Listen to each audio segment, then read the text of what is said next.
situ saya mulai timbul tanda tanya, di sini kita cuma bertiga kok ada suara cewek. Saya bilangin udahlah, ayo percaya kita pasti bisa pulang dengan selamat. Ya campur aduk lah perasaan. Ya, sampai saya bilang ke Awil, sampai saya meneteskan air mata. Lalu si Awil juga meneteskan air mata sih. Dia dengan ya, orang tuanya dia nggak bisa, dia masih nggak bisa bahagia dengan orang tuanya.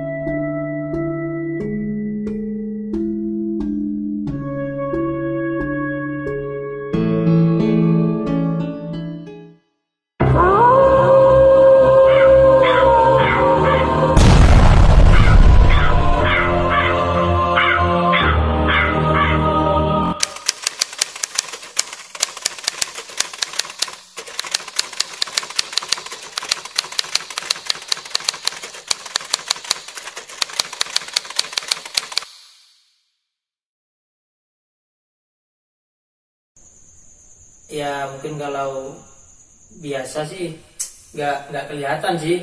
Mungkin kalau ya agak punya kelebihan bisa ngelihat sesuatu lah. Nah di situ si Awil tanya ke saya, lo kenapa mas kok berhenti? Bentar Wil, ada orang mau lewat, ada orang mau lewat. Nah di situ Awil ya mulai takut lah. Oh makin takut gitu ya? Iya. Oh Anda tuh ngelihat kayak sosok orang lewat? Iya. Di situ saya ngelihat sosok cewek, tapi dia kayak putri raja dan pengawal-pengawalnya ya lewat di situ. Lah si Awil tanya ke saya, loh mas, jangan nakut-nakutin. Saya sudah takut kok malah ditakut-takutin. Ya saya bilang ya mungkin kamu nggak bisa ngelihat sih, tapi ya udahlah. Dia itu suasananya gimana mas? Pakaiannya? Ya dia pakai ya kayak putri kerajaan lah, dia pakai kebaya, juga pakai mahkota. Mungkin kalau bisa melihat dengan mata telanjang sih, dia cantik lah. Ya kayak putri raja. Sama pengawalnya tuh kira-kira? Ya kalau pengawalnya sih mungkin banyaknya sama si ratu itu mungkin 8 orang. Lalu si Awil mulai takut. Dia pegangan tangan saya, tangan saya sampai sakit. Ya saya bilangin nggak ada apa-apa kok, udah diam aja di situ, kita duduk dulu. Tapi lama-kelamaan si putri raja itu hilang sendiri. Lalu kita udah nggak ngerasain apa-apa. Lalu sama Will saya ajak ke bawah. Langsung setelah itu ya mungkin jarak dari saya berhenti sekitaran 100 meter lah, baru saya bisa ketemu sama si Pak I. Dengan kondisi Pak I udah lemes, udah nggak bisa apa-apa, dia udah terkapar. Lalu berarti Pak I itu udah pingsan Pak I, soalnya dia nggak bawa apa-apa, dia nggak bawa air minum, dia nggak bawa bekal. Ya untungnya sih saya bawa air agak banyak dan bekal agak banyak, jadi saya ada persiapan. Lalu Pak I udah sekarat sih, ya dibilang pingsan, ya dia masih sadar tapi nggak bisa ngomong, mau gerakin badannya nggak bisa. Oh semacam kayak lemes banget. Ya lemes. Ya akhirnya aku sama Awil langsung ngasih dia minum, dudukin dia, lalu kita kasih camilan agar perut perutnya agak terisi. Dan setelah itu ya mungkin sekitar setengah jam lah, lalu si Pak I udah agak enakan, akhirnya kita bopong bawa ke atas. Lah di situ waktu kita mau ke atas, lah kita bertemu dengan pertigaan. Lah sedangkan waktu kita turun gak ada pertigaan sama sekali, ya jalannya cuma lurus aja, dan samping kanan ya reruntuhan bekas longsor. Nah di situ si Awil bingung, dia bertanya sama saya, loh mas, kita turun tadi gak ada pertigaan mas ya, jalannya ya lurus aja terus ke bawah, tapi kok ini malah ada pertigaan, terus kita mau pilih jalur yang mana? Saya berinisiatif sih, ya duduk dulu, mungkin kita capek, jadi jalan lurus kita kelihatan bercabang, ya kita akhirnya duduk lalu minum. Nah setelah itu ya mungkin apa pendengaran saya terganggu, apa mungkin saya bisa mendengar sesuatu. Lah saya di situ mendengar suara cewek, dia manggil saya, tapi panggilan pertama sih nggak saya hiraukan, mungkin suaranya ya namanya di dalam jurang, mungkin suara batu tertabrak angin, mungkin ya agak jadi suara, jadi terdengarnya sih begitu. Oh, anggapan pertamanya tuh kayak suara-suara angin mungkin gitu ya? Iya, tapi saya sempat bertanya sih sama si Awil, Wil, kamu dengar suara cewek nggak manggil? Lalu si Awil jawabnya, gak mas, udahlah mas, jangan nakut-nakutin. Di sini kita cuma bertiga mas. Si Pak I juga belum sembuh total, dia belum pulih. Oh Pak itu nggak bisa ngomong mas? Nggak bisa, dia posisi lemas, tapi dia masih bisa berjalan meskipun kita bopong ke atas. Lalu si cewek ini manggil lagi, ngambil jalur ke kiri aja mas. Oh suara cewek itu ngomong gitu? Iya, nunjukin arah ke kiri. Dia manggil kedua kalinya. Tapi di situ saya mulai timbul tanda tanya. Di sini kita cuma bertiga, kok ada suara cewek? Ya namanya juga ya di hutan kan, ya sering tak terduga lah. Iya. Lalu panggilan ketiga, hati saya mulai memantapkan kalau kita ambil jalur kiri aja. Oh berarti suara tuh menginstruksi gitu ya? Iya. Ya nyuruh saya dan teman-teman ngambil jalur kiri. Terus kita lanjut ngambil jalur ke kiri. Ya mungkin setelah itu kita jalan terus.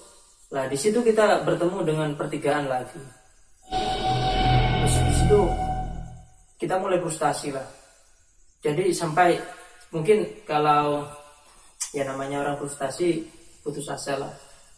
Sampai saya punya pikiran, ya kalau memang kita nggak bisa kembali lagi, kalau memang kita harus berakhir di sini, ya tolonglah bilangin ke teman-teman saya, meskipun ya cuma lewat isyarat atau apa, tolong beri mereka tanda kalau kita berada di sini.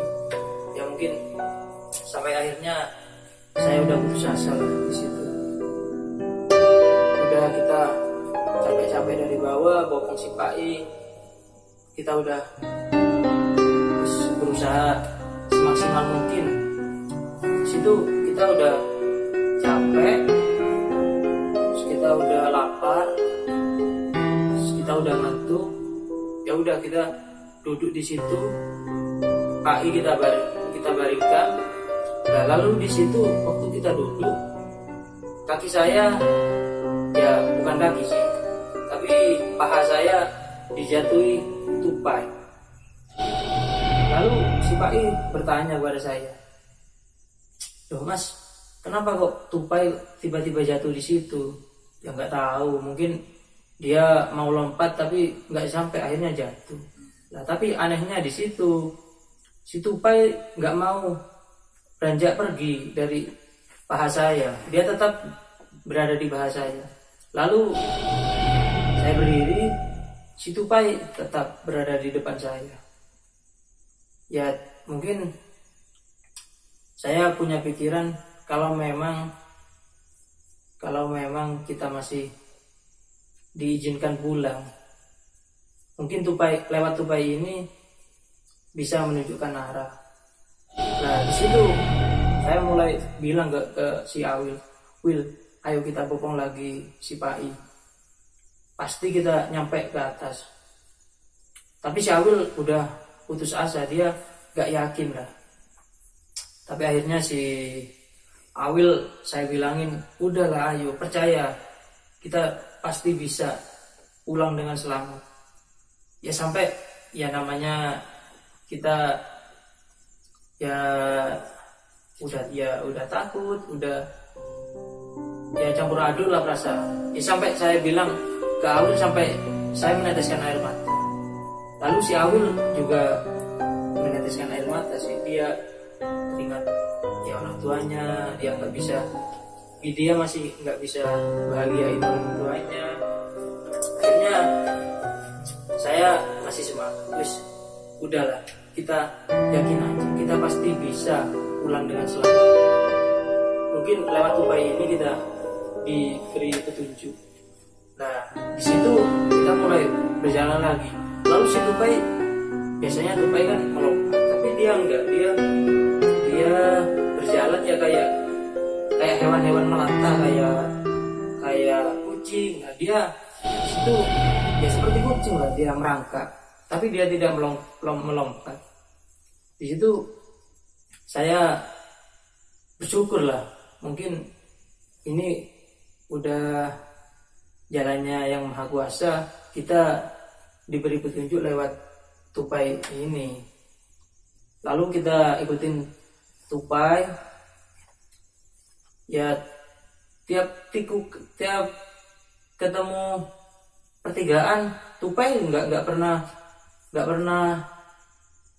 belok, tapi dia tetap lurus. Ya kita ikutin aja. Akhirnya saya sadarnya waktu kita nyampe di atas pertama kali, kita kumpul sama si Awil dan Pak I sebelum dia ngejar si Mas Rustam sih. Akhirnya di situ saya mulai bersyukur. Si Rustam tuh nggak ada. Si Rustam nggak ada, katanya si Pak I sih dia tetap lari ke bawah. Dia pun si Pak I bertanya kepada si Rustam, "Loh Mas, emang benar ini jalurnya?" Lalu si Rustam jawabnya cuma, "Ya kalau dari atas jalannya pasti turun Mas." Oh, waktu Pak I itu ngikutin Rustam itu ya? Iya. Nah di situ si Pak I tetap dia nggak ingat apa-apa, dia cuma ingatnya ya namanya Rustam, pendaki asal Jakarta, udah gitu aja. Oke, lanjut yang ke tupai Mas. Lalu si tupai pun entah kemana, entah dia melompat entah kemana. Di situ saya mulai teringat, loh Will, di sini kan kita waktu makan-makan, lalu si Pak I kan lari ke bawah, Will. Oh iya Mas. Oh berarti tupai itu ngantar sampai ke trek itu ya? Ya nggak sampai trek sih, ya tempat awal kita turun dari Arjobrodo, kita sempat berhenti sih, kita sempat berdebat. Saya sama Awil sempat berdebat. Awilnya sih mau kembali ke atas, tapi saya tetap bersikukuh ngejar si Pak I turun ke bawah. Nah di situ kita mulai tersadar di situ. Lalu ya namanya ya lega lah, kita bersyukur, ya sujud syukur di situ. Lalu kita naik bopong si Pak I ke atas sampai di situ. Kemudian Ranger Semeru, kita ketemu sama Ranger Semeru, mereka turun bantu kita nunjukin arah. Lalu sampai di atas kita duduk-duduk di Arjobodo. Lah anehnya pas di Arjobodo si Pak itu kayaknya dia kebingungan. Ya saya namanya teman kebingungan, saya bertanya sama dia, kenapa kamu Mas kok kayaknya bingung? Dia jawabnya malah gak tahu ya, kok tiba-tiba saya kayak kepikiran sesuatu. Ya saya bertanya sama dia, loh emangnya Masnya waktu dari puncak nemu apa sih? Ya si Pak I bilangnya dia nemu batu bagus, tapi dia gak berani ngambil, dia cuma megang lalu dikembalikan lagi batu itu. Tapi setelah itu saya mungkin cuma sebatas perantara sih. Saya ngambil batu, ya sebenarnya batu-batu di situ sih. Saya tunjukin, ini tuh Mas batunya. Loh iya Mas, kok ada di sampean? Iya ya ada di sini kok dari tadi. Lalu saya bertanya sama Pak I, ini saya buang aja ya Mas ya, biar enak. Iya sampean buang wis. Lah di situ waktu saya setelah membuang batu, si Pak I tersadar dan dia bertanya, loh Mas kok kita masih ada di Arjobodo? Kan kita planning jam 11 udah nyampe di Kalimati. Nah di situ si Awil ya namanya udah capek-capek, malah si Pak I tanya kayak gitu. Si Awil marah-marah, dia ya marah-marah. Terus kemudian ya daripada marah-marahnya nggak jelas, nanti kita tambahan. Ya akhirnya saya ngajak mereka turun ke bawah.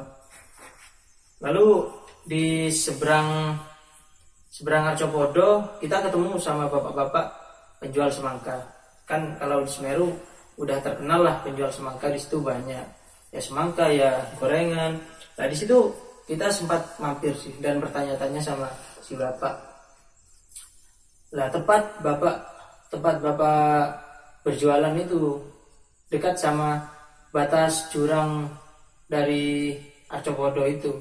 Lalu saya bertanya, Pak, tadi Bapak jualan di sini mulai jam berapa? Bapak itu bilang, ya mulai pagi Mas. Saya biasa di sini udah stay jam 7. Berarti udah dari pagi ya? Iya, loh Masnya baru turun. Ini jam berapa Mas?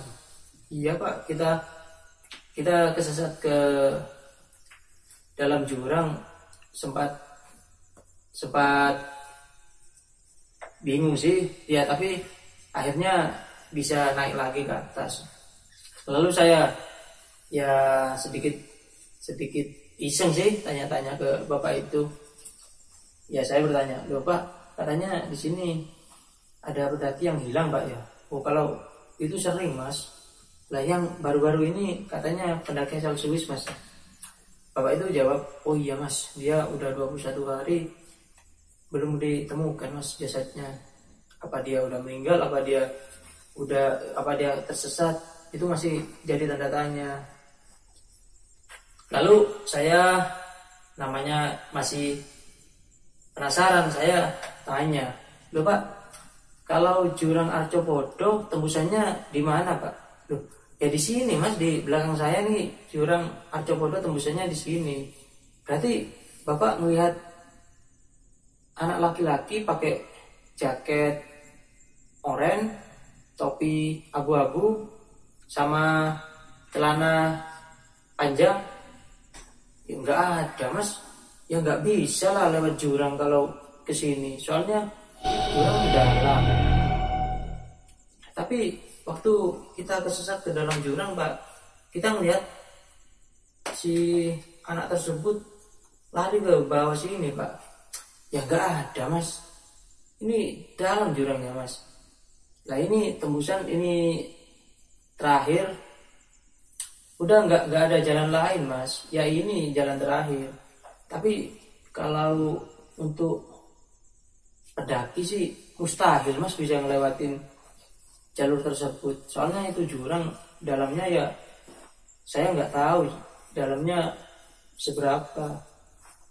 Ya di situ saya mulai ada tanda tanya sih, apa benar si Rustam orang atau bukan. Lalu si Awil bilang ke Pak I, lo kan benar apa dugaan saya kalau si Rustam itu bukan manusia. Tapi si Pak I bingung, dia percaya apa enggak, tapi dia yakin kalau itu manusia. Tapi si Awil tetap maksa kalau dia bukan manusia. Ya mungkin makhluk halus yang mau nyesatin kita lah. Lalu kita habis makan semangka, ya kita turun. Kemudian sampai di jalur kembali ke Kalimati, kita ketemu sama rombongan. Lalu rombongan tersebut bilang ke kita, loh Mas, teman-temannya mau berangkat Mas nyari. Teman-teman kita udah persiapan, mereka udah mau berangkat nyari kita. Oh berarti yang teman-temannya tuh mau nyari Masnya gitu ya? Ya soalnya kita kan udah berapa jam kan, kita udah turun dari puncak jam 8:30 kan, tapi kok sampai jam 2:30 kita belum sampai ke Kalimati. Jadi mereka khawatir. Sampai temannya si Awil sama Pak I itu dia sampai ketakutan, soalnya dia yang mengizinkan orang tuanya, dia ya namanya yang dia kan bertanggung jawab. Akhirnya dia langsung ngajak teman-temannya bertiga, terus sama teman-teman saya. Akhirnya mereka mau berangkat, tapi setelah itu kita nyampe di Kalimati, mereka udah mau berangkat, ya mereka udah ninggalin tenda, mereka udah persiapan. Tapi setelah itu kita ketemu, lalu kita panggil. Saya tanya, lu mau mana? Wah mereka marah-marah, mereka malah maki-maki kita. Ya namanya juga khawatir. Kita ya sampai si temannya Pak itu sampai nangis dia, soalnya dia bertanggung jawab. Lalu akhirnya ya kita ya alhamdulillah bisa kembali lagi ke Kalimati dengan selamat lah. Setelah itu ya kita kumpul-kumpul lagi, lalu ya kita kumpul, lalu ngopi-ngopi. Teman kita yang ya dia mungkin kalau pas kita mendaki bersama sih dia bagian masak sih. Jadi mungkin dia ya bisa dibilang dia ya chef kita. Jadi dia masak, ya kita bertiga, saya Awil sama si Pak I tiduran. Lalu sampai jam 5:30 akhirnya kita dibangunin, kita makan.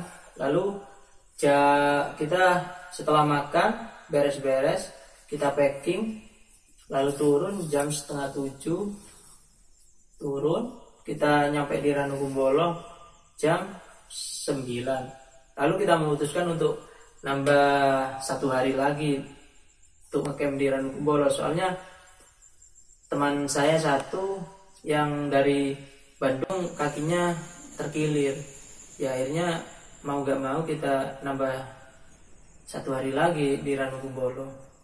Ya sampai di sinilah cerita saya. Ya mungkin kalau pengen tahu lebih lanjutnya bisa ketemu di episode selanjutnya lah, mungkin ke gunung yang lainnya. Ya, terima kasih dan selamat malam. Oh, bentar Mas, terus waktu nyampe perizinan tuh nggak tanya itu Rustam itu apa ada nama pendaki yang namanya Rustam gitu? Oh iya, saya lupa lah. Waktu itu kita turun dari Ranukumbolo, kita jam 8 pagi.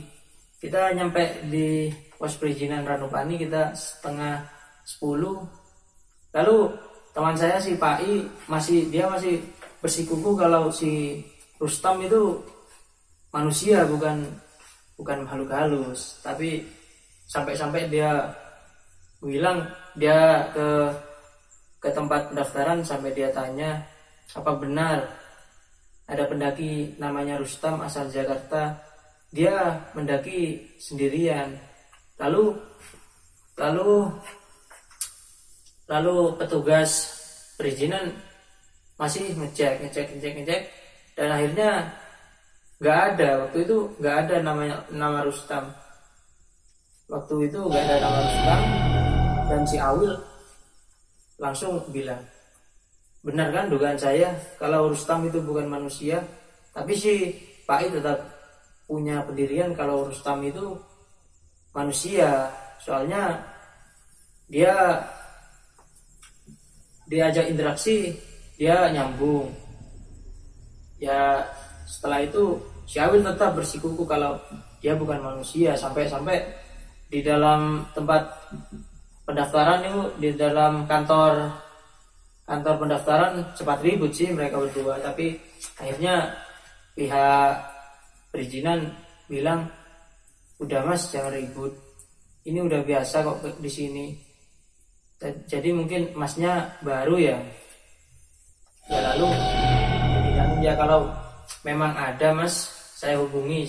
Sampai si Pai tinggal nomor di situ karena dia masih percaya kalau si Rustam itu pendaki yang tersesat.